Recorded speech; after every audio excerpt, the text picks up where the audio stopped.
Backing music was used illegally. That XP was remarkable, unremarkable. He made the album to lift himself up and pull him out of the quagmire. Ain't we all, man? Ain't we all, brother? I went on a stag do to London the other year. Very special guest, XP from Flame Griller, the West Yorkshire rap crew. He's a top bloke. Buy everything he does. The WYcast is made possible by people going on the XP homepage, www.exp.uk, and buying my albums on vinyl and CD and getting merch as well. So big thanks to everyone who has, and if you enjoy these podcasts, please consider helping out by going and buying some. Ladies and gentlemen, it's nearly time for the WYcast Series 5. If I said I'd stop doing this, I clearly lied. To represent the area, I feel inclined. So I'm XP, I'm the bearded guy. Plays keys for Jamatoni and appears on mics. The youth aren't feeling it, my streams aren't high, but their moms bought my vinyl, I feel alright. Shouts to my regulars, it's all for you. If this is your first episode, all I do is talk to people who've got the fortitude to keep hip-hop alive. It's what they're born to do, and they're all representing West Yorkshire too. Promoting, producing, performing tunes. I find out the origins, stories, views, and on this episode I'm talking to Hate-Rid, Dub-Wise, MC's MC. You ever heard that phrase before? Rappers' favourite rappers type dude. Lyrics are crazy, unbelievable. I know so many people around the way who respect the hell out of what he's making, how he makes it. Finally sat him down for a chat. And the first time it's ever happened to me, the rain clouds came in, I went over to cover the equipment and I pressed stop on the recording bit. So halfway through this, just after halfway, it flips to GoPro audio only. It sounds dog shit, but Hate-Rid were cool about it and we didn't want to do another one, and I think you can hear okay, but I've got to apologise. The audio quality, back third, back half of this, dog rubbish. But doesn't take anything away from the fact that Hate-Rid, one of the sickest in the game, a guy you've got to keep an eye on if you've not heard of. Otherwise, yeah, listen up, it's a dope one. Hate-Rid. Hello. How are you, brother? Yeah, I'm very well, thank you. How are you? Very well, thank you, man. Thank you so much for joining me at Meanwood Park, where I've already been once. If you look right in the distance, that bench over there is where I did the Precinct Phantom. So I'm starting to cheat. We're getting to the point where I'm like having to double up a bit, but it's all about coming to areas. And you live around there, bro, right? Yeah, only like 10 minutes from here. Sick. Yeah, we had Crooks on the show, and I remember him saying that he goes for a smoke with you at the bandstand that isn't a bandstand a lot of the time. Yeah. But Hate-Rid, you are unbelievably sick. Like one of my favourite lyricists in Dub-Y. I don't know how you do some of the stuff you do lyrically, and that means a lot considering I've been in the game fucking 20 years or whatever, and like listening to your shit, I'm just like, God, this guy's got it, man. So it was a matter of time before I got you on the show, man, and got to talk to you about that brain of yours, man, and what's going on in there. First time I heard you, I feel it was on a Marc Mushington, you and Marc Mushington joint, what must have been an Outcast of Society or an early Outcast of Society thing. I can't remember when that would have been. When were you born, bro? What's your birth year? 95. 95, right, young, 10 years younger than me, sick.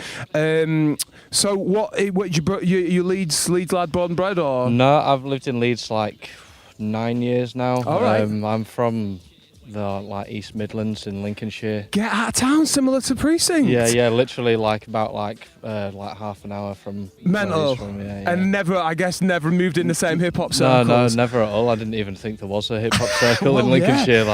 Like one of my this is going back away, but a guy who used to make beats for me and showed me a lot of production stuff back in the day was Grimsby. So there's stuff cooking in the areas that you wouldn't expect. Yeah. I lived in Grimsby for a little while as well. There is actually a pretty good music scene there, to be fair.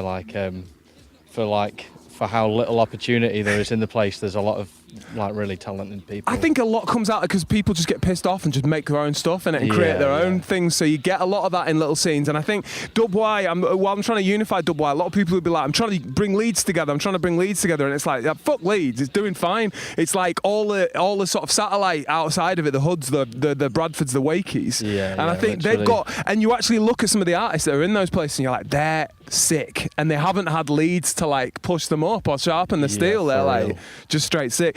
So how does a lad from East Lincolnshire get into hip hop and the like? Well, I was like, when I was probably like 17, 18, I was like, I was way more into like dance music, like dubstep, drum and bass, stuff like that. Very cool. like I used to like DJ bits like that, and like I was quite involved in like the free party scene. There's a pretty good free party scene around Lincolnshire. You saying free or three party? Free party, I've like never- illegal raves, like Free party, got you. yeah, Sorry, yeah. right. And so I was quite like that's kind of the music scene that's around them areas. But I was going to a few gigs and I was hearing like I don't know, like MCs on drum and bass tracks and dubstep tracks that were like, I don't know, saying a little bit more. Than just shouting at the DJ. And Yeah, shouting yeah. at the crowd, Yeah, and I was just thinking like, oh yeah, these guys are actually doing something here. Like this is real. Like it feels like substance. Like Right, and substance. so I started doing a little bit of like rapping over like just like over like dubstep bits. Right. But Having then, never rapped before yourself, what was the process of you like writing lines to get to that point?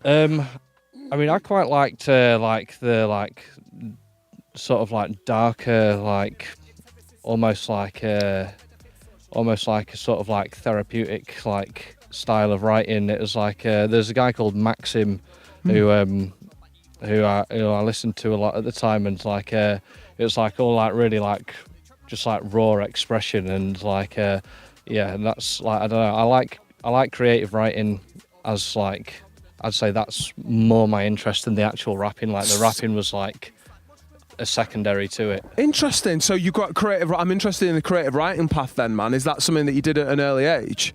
Yeah, I mean, I've been like writing things for like maybe like I've been like writing for like 10 years more than what I've been rapping. Like Define writing, bro. What do you mean by that? Just like little prose or like scenario stuff, or like what was it?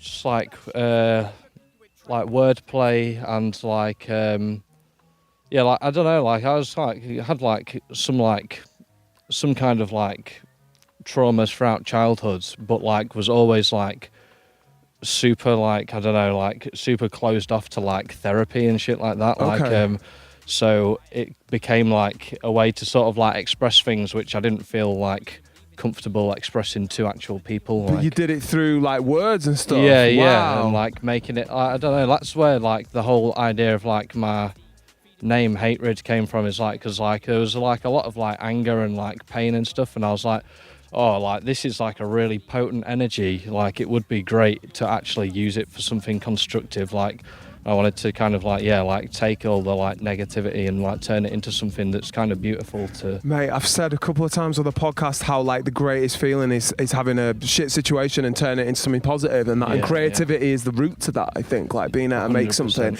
Were you showing these? So I'm trying to imagine like a younger version of you, like pre-rap, writing these creative pieces. What were you doing anything with them, or was it just like in the back of a book and just like reading them in your head? And very much so that like there was a couple of guys that I used to smoke with at the time that were into rap and stuff as well, and like I'd occasionally like show them little bits, but like it was very much like it's still, even then, like I wouldn't rap it, and it wouldn't be over it wouldn't even really be over beats. Like I'd just kind of like. Would it rhyme at the end of the line?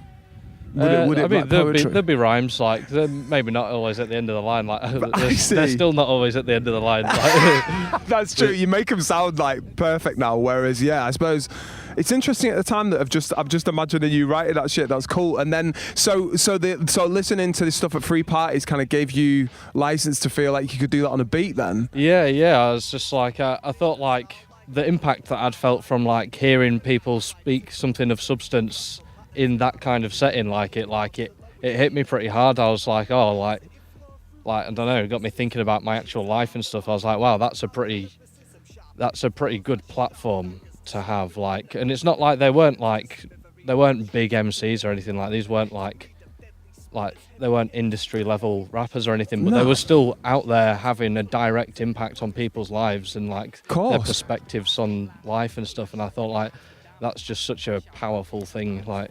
Okay, so when was the first time that you kind of put your words to a beat then? It is some like very like. In fact, no.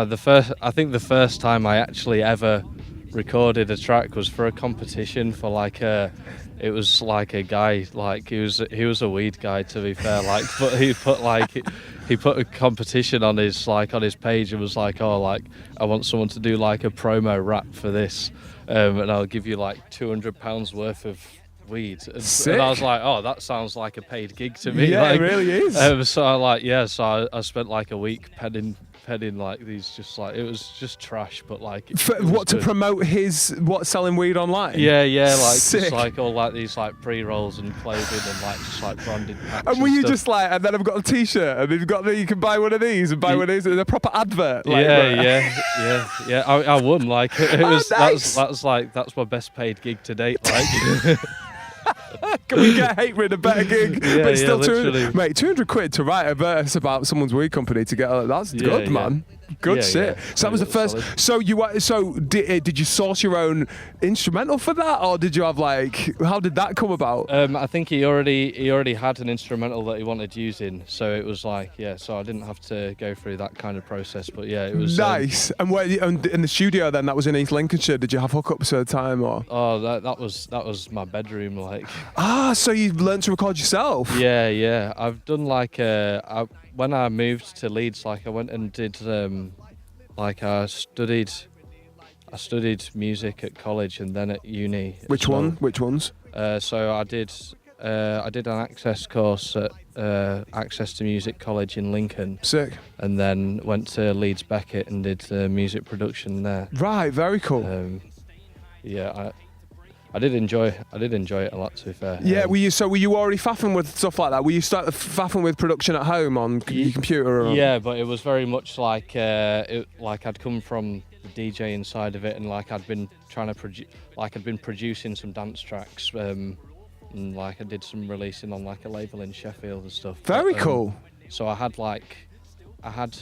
an idea of how to use the software, but like just like no experience recording. Right.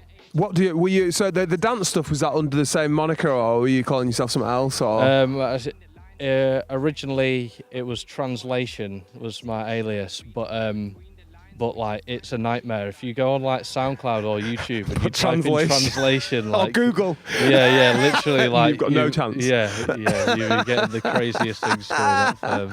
Nice. Like whole like translated like documentaries and things. So there's no chance of finding you on there. Yeah. And I was just thinking, I was like, oh yeah, if I'm gonna try and do this, like I need people to be able to search for me and like actually find my music. Yeah, innit? So Hate-Rid, did that exist in Lincolnshire, or wasn't it until Leeds that happened? Maybe the very like last like 6 months or so that I lived in Lincolnshire, I think. And were you recording and putting out your own stuff under that name, or were you sort of SoundCloud stuff, or what were you doing? I still didn't release any rap music until I moved to Leeds. Yeah. I was releasing dance music on a label called Project All Out Records in Sheffield. Yeah. Cool. Doing like mainly like bassline and garage and stuff like that. Sick. How did you get onto them lads? Honestly, I can't even remember. I think like I was releasing bits on SoundCloud, and I had a few friends in the Sheffield circle. Like I think they just have a good scene there for that sort of like bassline and garage stuff. Anyway, right. And so I think someone reached out after a single I'd released and was like, oh, if you've got a few of these, we can put something together. Very cool. Very cool. So you put stuff out with that, yeah? Yeah. Did you get much success with it? Yeah, I mean, I guess like, I guess it was well received. We didn't get more than £200, we know that.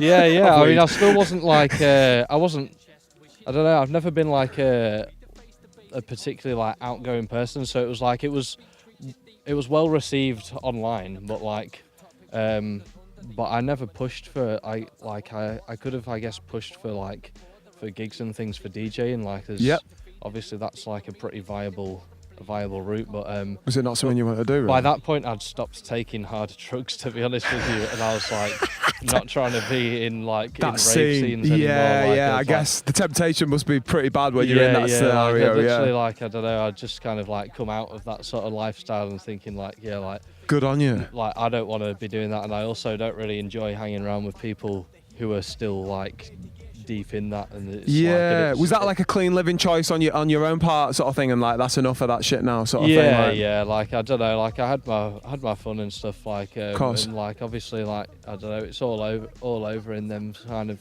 scenes, like in the, especially in like the illegal rave scenes and stuff. It's like it, I don't know. You go in and you get your drugs, and then you fucking It's go like, crazy, like yeah. And I just I just seen too many people like kind of like end up in like a bit of a spiral in their life, and just like, I don't know, like really talented, creative people as well. And like, I don't know. Yeah, like, it's such a shame, isn't it? Yeah. It was like, it's too much to watch. And I was like, and I was watching it and I was thinking, oh shit, like, is that me? Like, is someone else watching me thinking the same thing? And I was Fully, just yeah. like, I just remember one day I was just like, I just gave my, actually, like, I was at some absolute like tragic like house party thing. It was like 10 a.m. and not slept in like 3 or 4 days, and I was just thinking, oh, this is done. Like, it's done. Like, I belled my mum up and I was like, oh mum, like, Can't do this anymore. I was like, can you come get me? Like, Oh, no. I was like, I think I need to come see family for a bit. Like, Wow. I went and stayed at my mum's house for a few weeks, and I was just like, yeah, like, let's reset, and mate, like. and that's a reset of the view. Yeah, that's so cool. That's a good story though. It could have gone so many.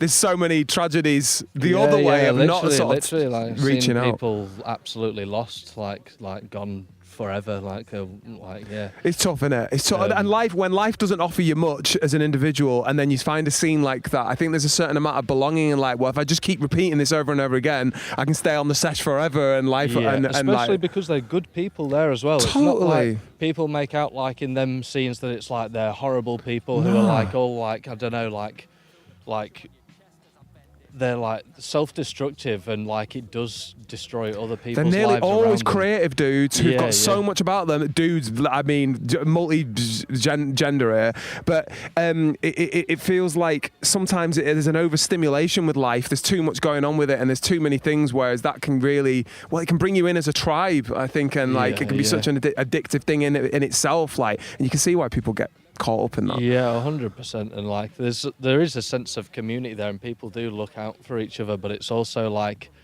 like misery loves company. Like, yes, great shout. Yeah, and it's like, I don't know. It doesn't take a lot of like a scene to be in a bad state to start like spreading throughout other people, and like especially in like I was only like 18 age at, like in that sort of time, and you're a lot more like malleable, and there's like, I don't know, like guys in their like mid-20s and stuff that are like, they're your elders, and like you're kind of looking up to them thinking like oh, like these guys are living like a cool lifestyle, like they're doing music every day, they're at gigs, they're like well connected in the network and in the scene, and like people respect them, and then like, but they also sniff drugs every day, like and so like it becomes very easy to like get drawn into that and seeing like, oh, that's just part of that lifestyle. Part and parcel of it. If you're not doing that, you've got no chance. Yeah. And you hear about it either at the highest level of music, you know, like at the, multi-million selling artists on Radio 1 and stuff, and they're all having sessions and stuff, and like it can't be healthy. Well, and you've seen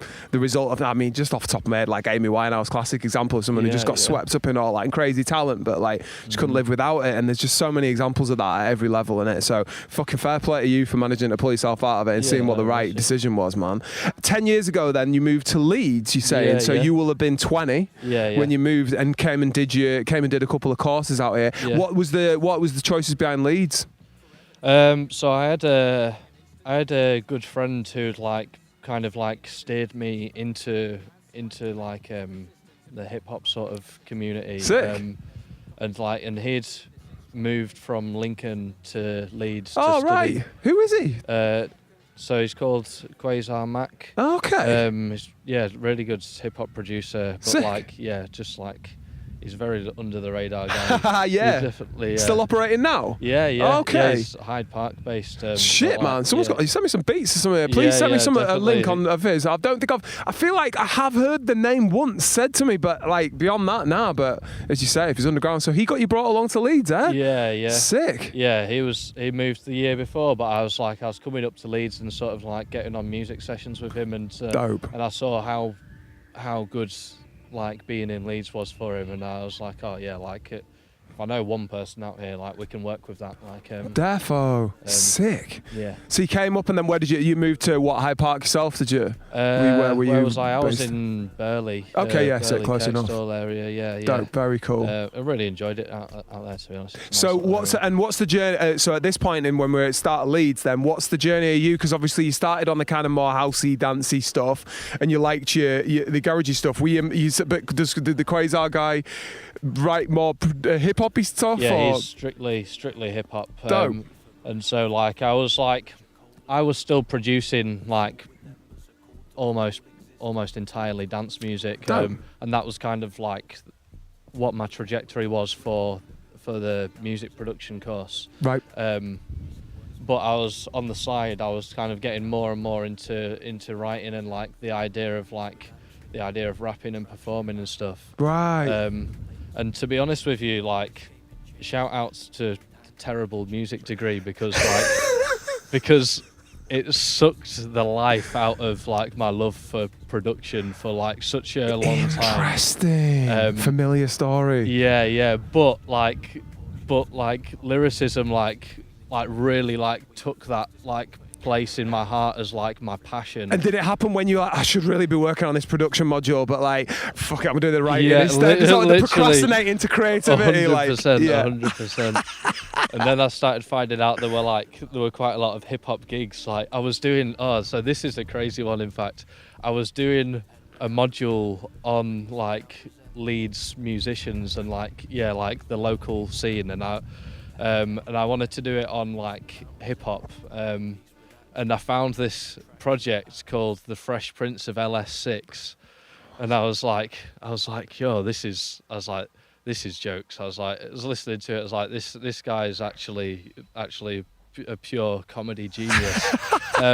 But it turns out it's Marc Mushington. Yes, I knew I'd heard that project before. Might even be the first thing I heard by him. The Fresh Prince of LS6. I'd never met him or heard of him or anything, but I was just like at uni and I was just like doing a module researching like local Leeds hip hop, and I was like the Fresh Prince of LS6. Like it just like he had me absolutely creased for so long. Like but I researched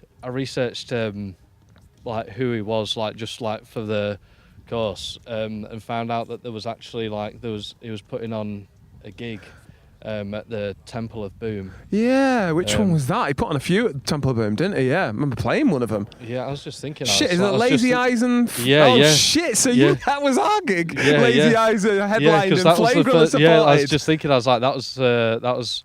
In fact, that might be the only time I've seen a Flame Griller gig, actually. Oh, we haven't done that many, man. Yeah, so we did one at Santiago's again for Mark, and then after that, we haven't really done much. So, mental. But honestly, that was an iconic moment in my life. Like, like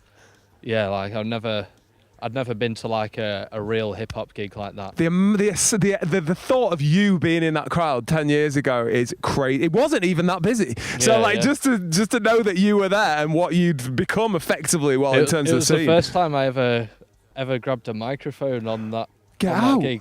They did like a little open mic cypher at the very end of the night. Oh, at the end, right? Yeah. After him, right? Yeah. And I just like, I remember my mate Quasar Mack was saying, he was like, oh yeah, go up there and grab the mic. He's like, there's loads of rappers here, like you'll meet people. And I was like, I don't know, man, like I'm not sure if God bless the guys who forced the MCs to go rap. He fucking pushed me, bro. Yeah, he grabbed me and pushed me on the stage. I've been physically pushed on stage by my friends in the past, and I am grateful for every time they did it, because you're all like, oh, it's not about that, it's not about me, man. I was like, just get the enjoying fuck it. on there. I was like, no one here is here to hear my raps. Like, let's. That's open mic though. Fuck them yeah, if they are. Literally.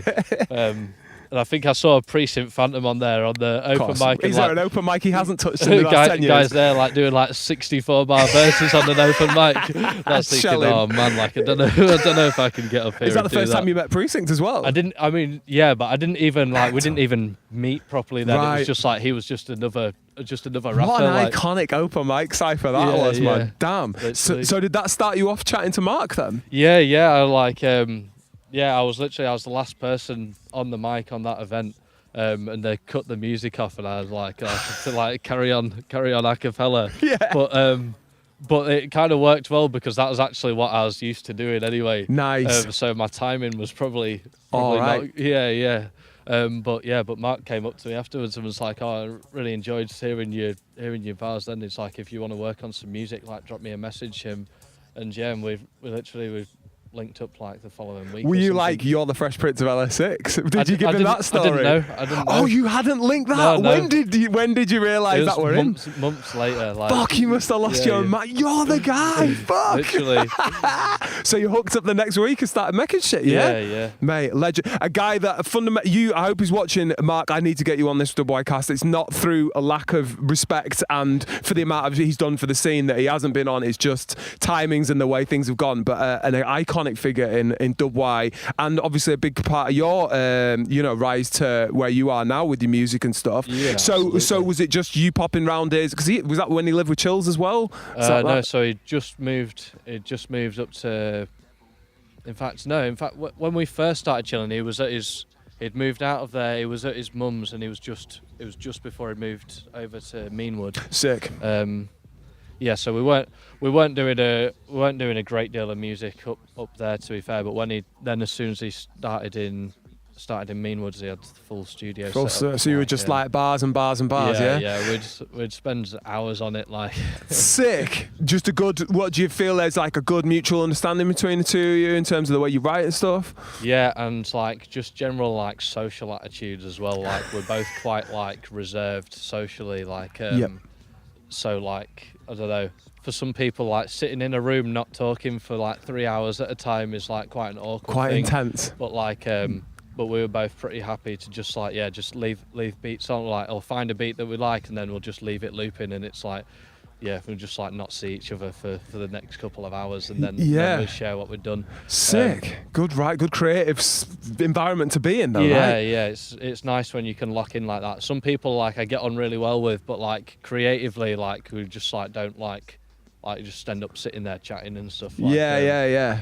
Whereas with Mark, like I find we can actually like lock in and get something done. That's so sick. So Outcast of Society Records, as I understand, is like a sort of collaborative thing with you guys. Is that something that started around that time, or was that a little later when you guys put a name on it? Or I think, to be honest with you, I think that's something that Mark has had like a little bit of a vision for a little while, and he's kind of like he kind of like brought me on board. So, seeing the level of outcast that I am, it's like, oh yeah, this guy's great to have on the team. Yeah.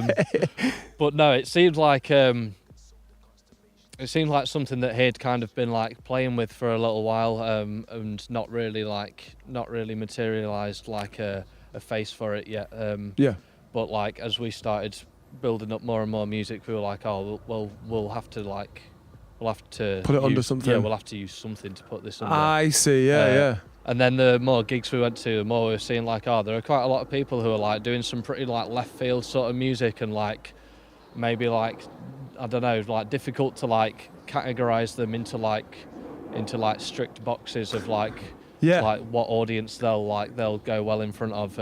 Alt rap. Yeah, exactly. Like so we're like, oh, like maybe we should create something where there's the opportunity to bring people on board if they're if they don't have like a specific lane that they're feeling like welcome. Sick. So does Outcast stretch beyond the two of you? Who else would you say is affiliated? I mean, mainly us two and Connell. Of course, Lyrical Alliance. Yeah, Dr. Mello. Dr. Mello official alias. But we have had a few other people from the local scene kind of like interested in doing bits with us. But obviously we've been like sitting on a long-awaited album for like for some time now, and we're like, we want to actually release a body of work on there ourselves before we like bring anyone else on board. You performed a couple at the WY Block Party, right? And they are sounding dope. Do you reckon that is something on the horizon, like, or is it all down to like getting it out and getting the organisation around? It definitely is. Like it's, I don't know. It's been a learning process more than anything really.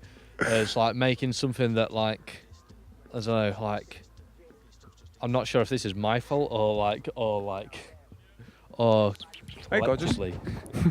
Because like Marc has obviously released quite a lot of music in the past, and like I haven't, and I've noticed that everyone I start to collaborate with, like we make a load of music and then it doesn't go anywhere. Interesting. And I'm like very, very perfectionist with what I do. Okay. And, like I feel as though I have like That can't come out. That can't come out. That yeah, can't come yeah. out. Because you've got to change it. I need to change this, but I need to change that. Yeah. That ain't And right. I feel like maybe if it had been down to Marc, the album would have like he's got a very good like attitude to like quality as Of well. course. Like, but he is also like He'll sling shit out though. Lyrical Yeah. Alliance and stuff, slinging shit out. all the time, Yeah. And so I do wonder if maybe like if it had been down to Marc, then maybe the project would already be out. I see. The thing's been like recorded and mixed probably like 4 times. Like Fair. for a whole album, it's probably like a little bit excessive. But also like I was learning a lot at the time. Like I'd never been rapping. Like I'd been writing. Like and so I knew my writing was good.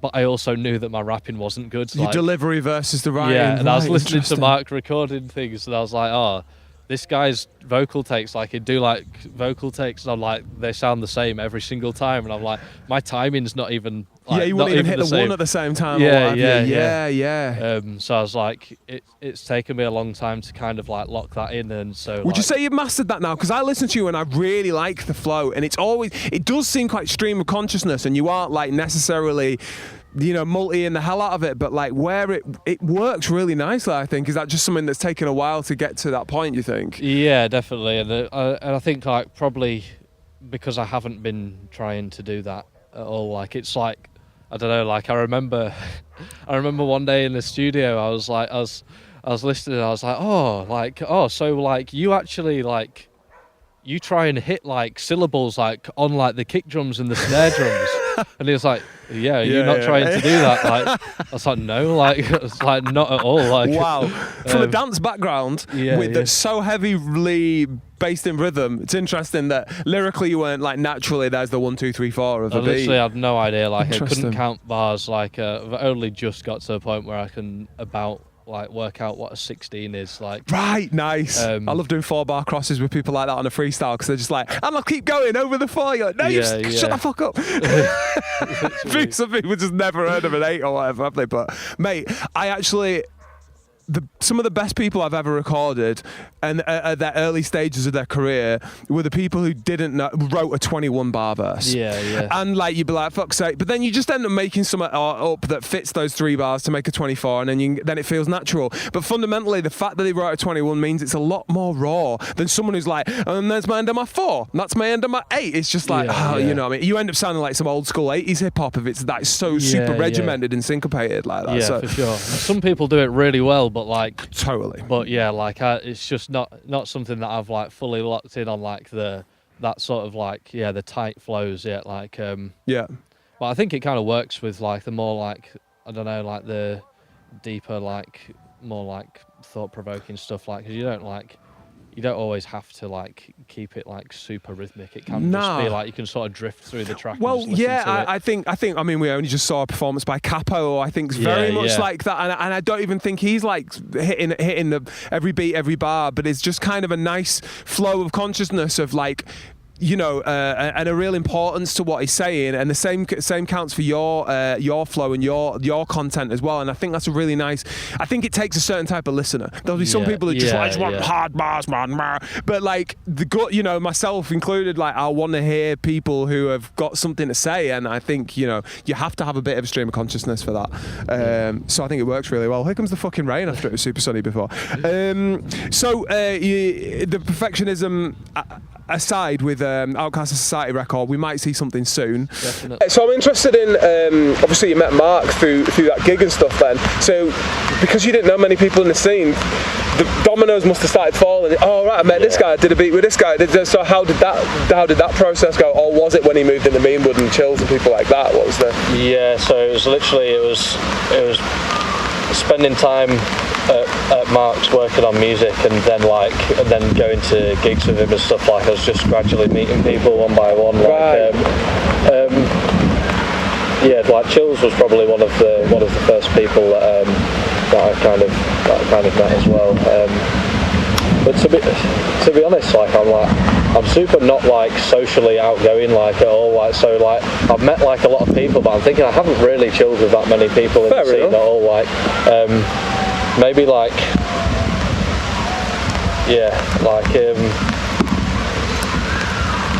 like Scott Free and Crooks, probably like the only like other two people that I've actually like spent any kind of considerable amount of time. Yeah, and these guys who you were involved in starting Shit Show with. I'm working my way around the Shit Show crew, getting Holly because I got Sale coming up as well, which is sick. Yeah, nice. So how did you get to know each other? Because Scott was of course like Halifax and then moved out, so Crooks obviously local. How did you guys get to meet each other then? So I met Scott Free. I went round on a music session with Marc. Oh right. It was just like a brief thing, but then we got on dead well, and like Scott was living in Meanwood at the time, and only like 5 minutes from where I was living. And I just got on dead well with him. I thought, oh yeah, this guy's like, just like he's another one that's like socially reserved, but like you can tell there's a lot going on behind the scenes. Like very creative, just constantly wants to create. And so I was like, oh yeah, like I'll definitely link up with this guy again. Like and I started going around to his house. Like a lot of the time, spending time working on music, and he kind of steered me again creatively in a different sort of way than what Marc did. You've done a couple of bits together, innit? And they're really dope, man. That you guys have got a really good musical understanding, it seems like, and certainly how you both sound on a beat. It is dope. Like thank you. We've got a lot of music in the works. Like got like a really like kind of left field sort of EP coming out hopefully in the next few months. But it's definitely been a big inspiration for me. I mean, even more recently, like it's still like it's kind of pushed me to get out of this like perfectionism a little bit and like start to like let go a little. How's that felt as a perfectionist? Because it's tough, isn't it? It's I don't know, like is there stuff that you put out with him that you're like, if only I'd have tweaked that, but it's out now, so fuck it? Like it's kind of like it's a difficult one because I'm almost like I listen to stuff and I'm very aware that like I enjoy learning and improving. And so like pretty much everything I do, I like to think I get a little bit better each time. So everything I'm looking at that's been released, I'm like, I could have made that a bit better. Like, but also like. Then it gets to a point where I listen to it like a year later or like 2 years later, and I think, I'm so glad that that's out, and I can like listen to it as a timestamp of like where I was then. And without cringing as well. Like you still like that's good, that was dope. I'm on some different shit, but And I mean, I've always been like pretty integral with what I do as well. Like I'm not like skill wise, I'm getting better, but like what I'm saying is like I've never been into it. Like I've never been into rap like for rap, like because like I don't really like what people talk about in a lot of it. Like I think it's kind of destructive for like everything. Like it's like destructive for the actual community. Very interesting. Like. And what do you I don't want you to be specific about like artists or anything like that, but just like generally, what do you mean by like what are the sort of things that people talk about that just make you go, fuck this? It's usually like just like sex, violence, like drug abuse, like I don't know, like just like gutter life, street shit. Like it's not like I don't know. Like I can appreciate things to a degree for being real. Like, but also like I'm not like I don't know. Like I think as an artist, like especially if you're trying to have any kind of platform, like there's a level of like responsibility. Like I know that like kids are listening to that, and like I know that I was a kid listening to that. And I was like I don't know, like I was glorifying stuff which like wasn't good, like, and then, led me in, like obviously we all have free will and you can do what you want, but like life does imitate art in some respects, especially at a young age. Like, I can just treat women like shit because that's what this rapper said. I can just take a load of drugs because that rapper said it, you know what I mean, and feel cool about it. Yeah, literally, and it's like, it's kind of like, I don't know, it's like normalised because there's like, I don't know, because there's an industry built around it and there's money involved and like there's all this like, I don't know, all this like effort put into like making it seem like a really cool image. And I was just thinking like, these people aren't cool at all, like they're not like, they're literally like as far from it as I can possibly imagine. Like these people are like actively like destroying their own lives, and like some of them aren't even destroying their own lives, some of them are lying about it. Some of them are living like a fairly a fairly commendable, comfortable lifestyle, and then like promoting something which will like actually like lead kids to like prison. And I feel a lot of these the more recent genres of hip hop that have spread off are like, it comes with automatically, you need to be talking about that regardless of whether you're doing it or not. That's just what the music's about, you know what I mean? I want to just blanket with trap. There's plenty of good trap out there and stuff, but it's like, it's literally named after the fucking drug house. Do you know what I mean? It's like, comes with the whole thing, and it's just not a positive thing for communities and stuff when that's immediately what, you know, kids spitting on it, 13-year-old kids coming up and talking about that lifestyle. You're like, you don't live this, and it's fucking bullshit that's the influence of it. It's not a good thing, is it? Like, no, for real. And it's like anyone who is living that lifestyle and thinks that that's like a good thing to promote, like that's crazy, because like I've been in those situations and like no one there is doing well. Like they might have loads of money, like, but they're not doing well. Like they're not like physically or mentally wealthy. Like they're actually lost. And it's like, so I don't know. I feel like initially like I had like a really like kind of like a defensive, aggressive kind of standpoint on it, and I was like, like fuck these people, like they're actually like actively destroying the scene, like they're like they're playing a terrible part in the world basically.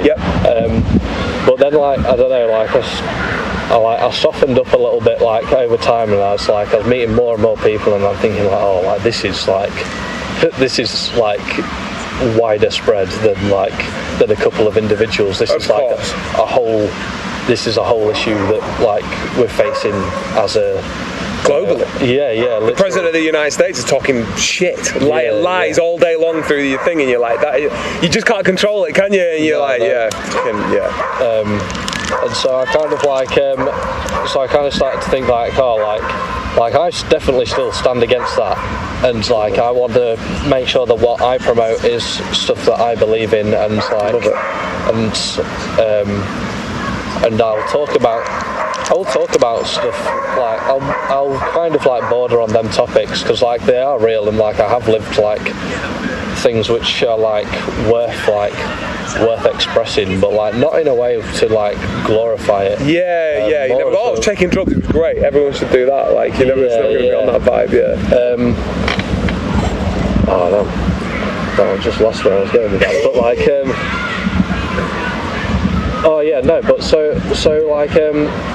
so I realised though that like the more people are in that kind of mindset, like the harder it is to like get through to them with like sort of like, I don't know, like a passive aggressive tone to things, like like you can't be like you don't want to be on some kind of like high horse about like like the lifestyle you live is shit, like it's bad for people, and like look at me, like I don't take drugs, like never catch me doing it. Because it's like it's not like that at all. It's like it's actually from like a place of like love that I see like beautiful creative souls like crushing their spirit, and I'm like, oh man, like you don't even realise like how much you've got to give, like and, like love that. and I realised that like effectively, like you can still influence people and you can help people, but like you can't tell people how to live, like especially not creatives who are like free thinking, like strong-minded people. Like they will fight against that like tooth and nail. And I found listeners as well. Some people listen to rap just because it's the story of someone else that they're not living. Like it's the classic example of like rich white guys listening to gangster rap because they're in their posh cars as they drive to their fucking office to do some tedious bullshit. But it's just like they're talking all that gangster shit and you're like, yeah, all that gangster shit. You know what I mean? And it's almost like watching Quentin Tarantino film. So I suppose that becomes some people's reasons. So then when they listen to maybe more preachy rap, which is like, don't live like this, don't live like that, they're like, fuck you, put Snoop Dogg back on, like, or whatever. So yeah, it depends what your listeners want in it, but for sure. It's good that you're not living by that. And what we talked about you meeting Skott 3. What about Crooks? How did you get onto Crooks? Because it's the guy you work with. That was through Marc as well. Sick. Yeah, pretty much everyone. All roads lead to Marc. I think he's put on a lot of people. Definitely, well, man. He's done so much, man. Definitely. But yeah, that was. To be honest, I mean, to be honest with you, like, I liked Crooks when I met him, but I didn't actually like his music. Like, not out of like, I don't know. There was no animosity towards it. I was just like, oh, like this guy's a bit like it's like high energy, like kind of like I don't know, like your antithesis to your vibe. Yeah, literally, like, but like, so I kind of like I wasn't like I don't know, I didn't I didn't really like make any sort of effort to like get involved with him as a person because like that's just like all I'd heard was his music and I was like, oh yeah, he's doing his thing, like it's just another person in the scene doing his thing. But then like. But I bumped into him a bit more like closely round at Marc's, like because he's only down the road as well. Yeah. And like on a couple more like deeper conversations, like I was like, oh, like actually actually kind of like share some like values with this guy, and like I think he mentioned something about like the state of affairs with like paedophiles in like upper echelons of things, and I was like, oh yeah, like okay, like we can get on, like it's like yeah, like what a thing to tell this guy's on a level, like totally. And so then I had like more time for the guy, like I was like started hanging out with him and realised like, oh yeah, we actually get on pretty well, and he's like maybe just another person who's like pretty set on like self-development, like 100%. And he's also, I think musically with Crooks, it's like it's not just one lane. You know what I mean? He does all sorts of mad shit, doesn't he? So there's plenty for everyone in there, like in terms of what he makes. Yeah, definitely. I mean, like, and the stuff that he makes now, like, is like, I feel like he's like doing crazy stuff with it, like still on that like. Just on that weird like new wave like experimental stuff, but like actually like you can hear there's like actual like I don't know like self-awareness and self-development and like progressive thought processes and stuff. So it's like I don't know, it's nice to see that sort of development. He paid you a massive compliment on his podcast. I don't know whether you saw it.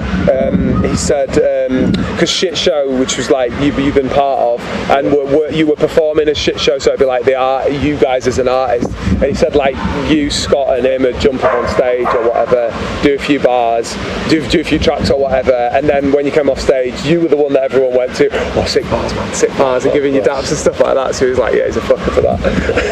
I mean, I don't even know if it's like that. Like, I don't know. Like, I do appreciate that compliment, but like, I feel like I don't know. Like, I feel like that maybe comes across because like the stuff I'm talking about is like quite like I don't know. Like, some of it's pretty raw. Like I've had people come up to me after performances and be like, oh, that was really good, like, are you okay though? Like and I've been like, yeah, like I am, thank you. Like, are you gonna be alright though? Yeah, like I'm fine. Like, this guy there, like, oh, Andy's like, Man Club literally, it's like I really enjoyed that, but like as long as you're okay, like then that's sick. Like, I love that. So I don't know, like I think sometimes it just hits hard, and like there's occasionally like I don't know, I usually find that there's like one or two people in the audience which are like which need to hear something like that they can like. A lot of people in hip hop crowds are desperate for it. Yeah, The thinking man's rapper, they want that shit, man. So I think you provide that for a lot of people. That a lot of people get on sets, and that I've got some more cerebral stuff, and I'll generally do my more fun stuff or whatever just live, but like I think there is a thirst for that, so you can see why people react the way they do to your shit, man, which must feel good.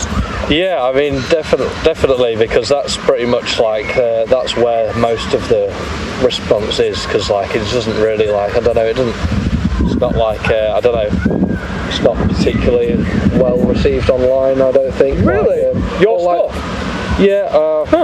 I mean, I don't know, like I don't know, it just isn't like it doesn't do numbers, does it? Like I get like I do numbers, like some numbers on SoundCloud, I guess, but like no one's listening to me on Spotify or YouTube or anything. Like you don't push yourself on this. No, I don't think of many music videos and promotional activities. No, literally. So like.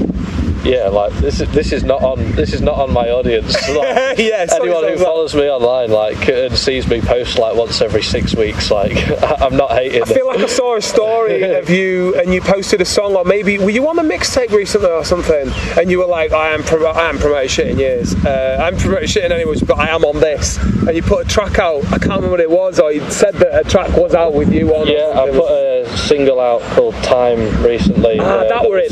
Yeah, that was some. Skott was on there. Yes, and there was just the one post. That's probably why you're not getting the numbers. Yeah. I mean, it does.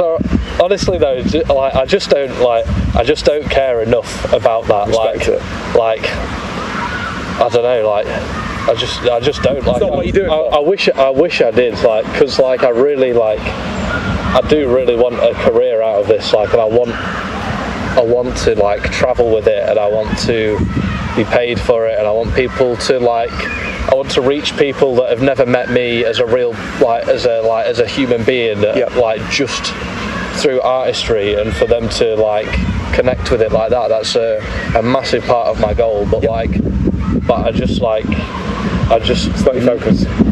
Yeah, like Instagram particularly, like it's just like it just doesn't feel like it for me. Like it feels like the same 20 people like just like watching shit, and it's like and like I do like I care about them 20 people, like they're like absolutely like amazing people, and like they're like and I love like responses I get in inboxes and stuff like that, like but like I just don't care like enough about that to push it more and make that like a focus. Like I'm trying to become the artist that like I'm trying to be the artist that I want to be. Like, and I feel like pushing myself like that isn't who I want to be. Like like I do see a path for it without that, and I think the real world still exists. I agree. I think it's all about getting offline and doing stuff in person, doing this kind of thing, doing gigs, all those kind of things, 100%. And being in people's faces. I think is... like I've seen like I'm not sure if you're aware of a rapper called Daylight from America. He's big in the battle rap scene in America. LYT. Yeah, does stuff with like Absol and like the TDE group, but like he's one of my biggest inspirations in music, in the way that he operates, in that he's obviously like he's got a pretty big platform in America, but like he's still like he's not doing things the way other people are doing them. He's not pushing his things on like streaming platforms, and like a lot of his work is through like he'll like go to like battle rap gigs and then just sell CDs. Nice. And he was saying he's sold over like 250,000 CDs in the past 5 years. Like, just like hand-to-hand sales as well. Like, and it's like they're not like well-made CDs. They're just burned CDs with a Sharpie pen. It's like out the back of his car, just like. And I was like, like that's like those are numbers. Like that's more money than most mainstream rappers will be making from streaming. Hustling going that way is great, isn't it, man? I remember hearing Ludacris did the same thing, platting them out the back of his car and shit, just going around selling it's like, them. if you can do that in like 2025, then like, I don't know, like that just feels so much more worth it to me. It feels great as well, yeah. The physical side of things is like, it's all about that. I am desperate to get people offline, and the amount of times I am like looking at social media just going another, you know, I mean, you put a track out and it's like, you already know the boring ass process that you're going to go through and then give up on like down the line, or you know, you should be looking to like hit these people and hit these blogs, and it's like, oh man, it's just the effort, I just couldn't give a fuck, like, literally. So, it feels like it almost like devalues the art, like by like having to like jump through these hoops to sort of be like validated as an artist. And it's like I don't know, like, I think that is a level of confidence though, like, it's like I might not be the most like outward going person, but like I think like quiet confidence in what you do is like, yeah, like I respect and value what I do so much that like diluting it like in any way like doesn't seem worth it. Yeah, it's absolutely. Like, no matter how many people can justify it and what they might say you can achieve by doing that, like I just don't think that it's worth it for me, and like I would rather die with no views on my shit and know that like it was fire in your eyes, then think like, yeah, like I just like peddled some like mid music and spent all my time like grafting on social media and like to try and push the plays up. And it's like I don't know, like you didn't. It's like you don't even do the craft then, like you're a content creator, you're not a musician. Absolutely, you're just a promoter, innit, for yourself. Like, like, I don't know, like, I dig it, man, I dig it totally. Like, you've got to have all hats on these days, but I think it's great. Do you know what, I'm obsessed with the idea of like, it needs to be more in person. I'm always saying to myself, like, if I'm on the internet, I'm trying to get people off the internet, like, we're going to this, we're going to that, this is happening, let's go here. Do you know what I mean? And I feel like the hip-hop community could go a lot further in this sort of area if there were more, you know, pop-up things going on, or just 100%. Like man set up in Hyde Park on a Saturday with a system and they're playing beats and stuff like that, playing your tunes or whoever's tunes in Dubwise is going to get more interest than let's post your tunes on my story, and you know what I mean, 4 people might hear 5 seconds of it and that'll be their commitment to it. Like, yeah, we've been I've been talking with a few heads recently about trying to set up like a cypher on the high street or something in Leeds on like a busy like DJ OG Steve. I think that'd be that is definitely something that has to happen, because then it's like, because then you can put that stuff online, but it's like it's real life that's being documented online. It's like I feel like there's more, I don't know,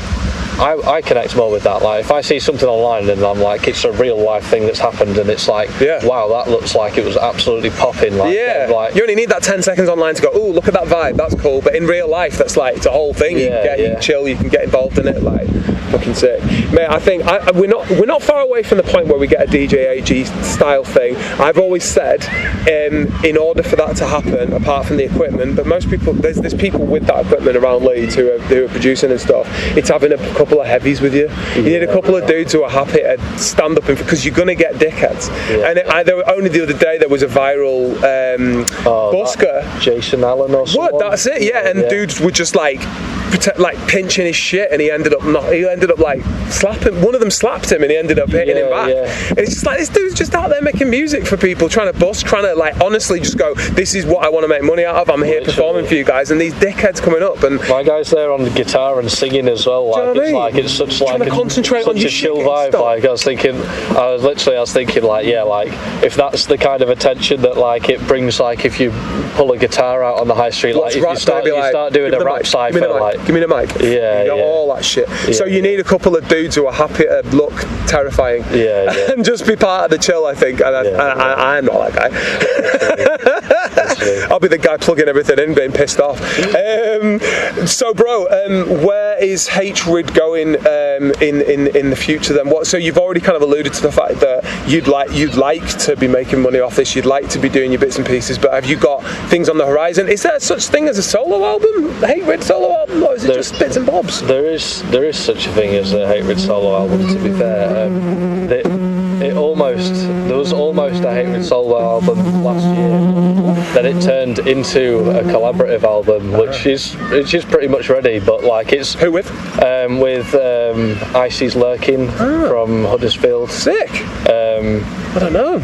Yeah, she's a really good singer. Oh, Very shit. like kind of like I don't know. It's like a lot of like auto-tuney, like electronic sort of singing, but mixed in with like my sort of like spoken Bananas. down-tempo And that's raps, that's ready. That's potentially ready to come out. Yeah, there's a couple of tracks could do with like could do with mixing a little bit better, but yeah, like it's all there. How much Like, shit have you got? Like not quite there, but pretty much there. I was counting through like a week or two ago. I think there's about 50 odd unreleased tracks. Like, And how many projects across? How many projects is that? Like 3 or 4. It's like 4 or 5. Because you just said the Outcast Society one, obviously that Huddersfield one. Yeah, and then I've got a project with Crooks, and then a project with Skott as well, Shit, and then like a load of like just like bits floating around, like some solo bits and stuff as well. Yeah. And you won't promote it when they're out anyway, so we won't. Literally, I mean, I have an EP that I released last year, which I still haven't even posted. I didn't make one post. Like,